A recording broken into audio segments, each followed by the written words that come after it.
Hey guys, it is Friday, December the 24th, and Santa came early. Look at what I've got here. New solar panels. I have two brand new 200 watt panels and a 160 watt panel. So if you've heard me bitch about solar, you probably heard me complaining whenever I first started. The reason why is I made the same mistake that many others have made. We see the name Renogy and think that Renogy is a common brand for van lifers. Most of us who have been on the road have figured out Renogy sucks. Yeah, all of the Renogy components that I have put into this van have been pulled out of this van and replaced. Tonight, I will be pulling the last three of my Renogy panels off and replacing them with these Newpowa. Now, the reason that I have complained about them and I have said what I've had to say, and I get them very confused as far as which one is the more efficient, whether it's monocrystalline, polycrystalline. Look up another video if you don't know that yourself. But I started with the inefficient panels back here, and I started with a very inefficient charge controller. That being said, I was not generating crap for power. Like, some of my greatest days were they were super low, like 87 amp hours on a 12 volt system over the course of an entire day in good sunlight. So I was seeing that the solar was not worth it, and I was telling people not to buy it, but I did not understand that I bought the wrong components. I had a non-MPPT charge controller, which an MPPT charge controller, for those of you who don't know, is more efficient. And I had the inefficient panels. So whenever I changed that system, it's been probably close to a year ago, during the crash, one of the panels was damaged, so I only put 3 on the new build, and I had this extra space. So I ordered one of these 200 watt panels and put this up here, and that one 200 watt panel produced more by itself than the 3 of these other 100 watt panels did. So I'm replacing these other 3, like I said, with 2 more 200s and a 160. Let's get started. Here's the current setup. That is the 200 watt, like what we're adding. And then here are the old Renogy 100 watts. These two will extend all the way over like that one does. And then that one should take up pretty close to the same footprint. So let's get started.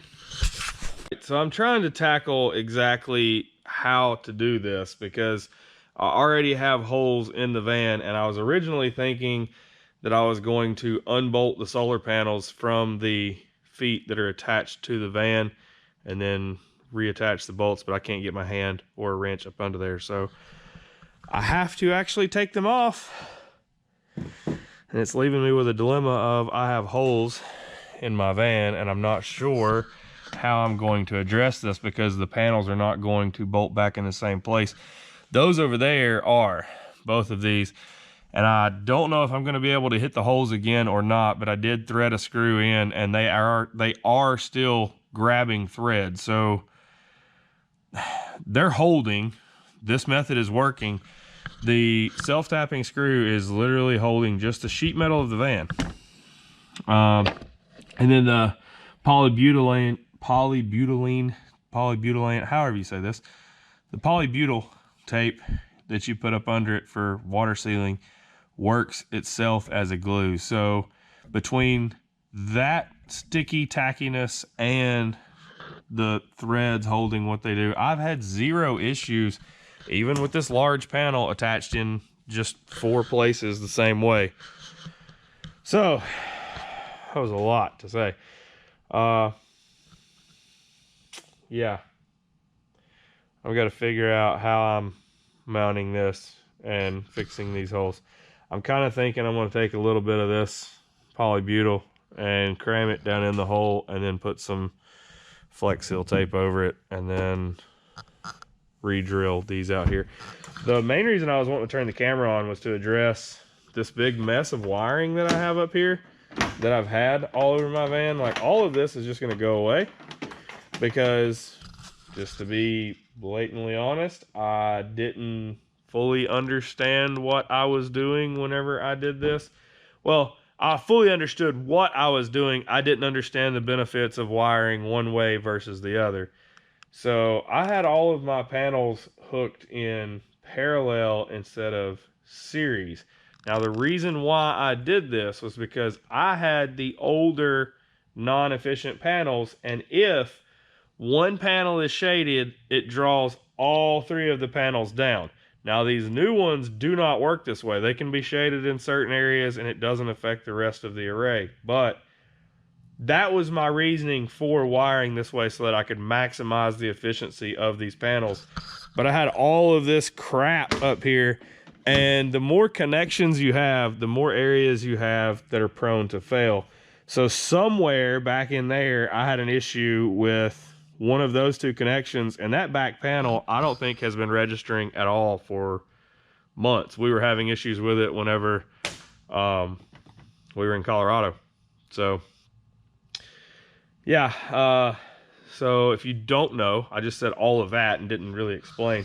If you don't know what the differences are between these wiring processes, whenever you wire in parallel, which is what I had, which means each individual panel feeds in a positive and a negative into a positive and a negative wire. Whenever you do that, it increases the amperage each time. So if these panels are putting out, I don't know, 10 amps a piece, then with 3 panels, you're putting 30 amps in. In series, where you hook one panel to the next panel to the next panel, and then one end of your last panel in, one end of the other end back in, and you make just a big loop.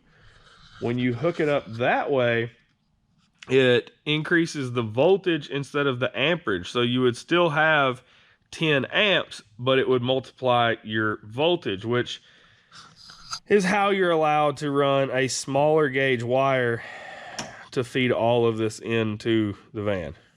That was a lot of talking. Let's get to taking these things off and getting rid of all of this crap. I might even address this rust while I'm up here. I don't know. There's a little bit up there too. Okay. It's kind of late. I'm kind of surprised that I'm starting this late, but I'm itching to see these new panels on this van and getting more out of them. Like, just dying to see more efficiency, because I've been spending a lot on fuel running the van and running the generator to create power, and that's just not good all the way around. So let's change these panels out and see if we can't maximize some efficiency. So for those of you wondering whose shop this is that I'm working in, this is my deceased father's shop that my sister and brother-in-law now own. Dad, if you're watching this, yes, I did put the tools up. No, I did end up taping the panels as you're seeing here, or taping the holes as you see here. Put polybutyl tape in them and then taped over it with the Flex Seal tape. Like I said, it's now months later and I've had 0 leaks. Knock on wood. But yeah, many people ask me how I did the harder portions of the van build whenever I tell them that I built it myself. But just as you see here, took the panels off and replaced them just fine by myself. I didn't film much more in depth because, like I said, it was Christmas night and very late, and I was just racing to finish before the sun came up. I got this one clip whenever I was finished, but this pretty much wraps this one up. Well, I got the solar panels all put in, and the first day, it's extremely cloudy. So they aren't producing crap. Merry Christmas, everyone.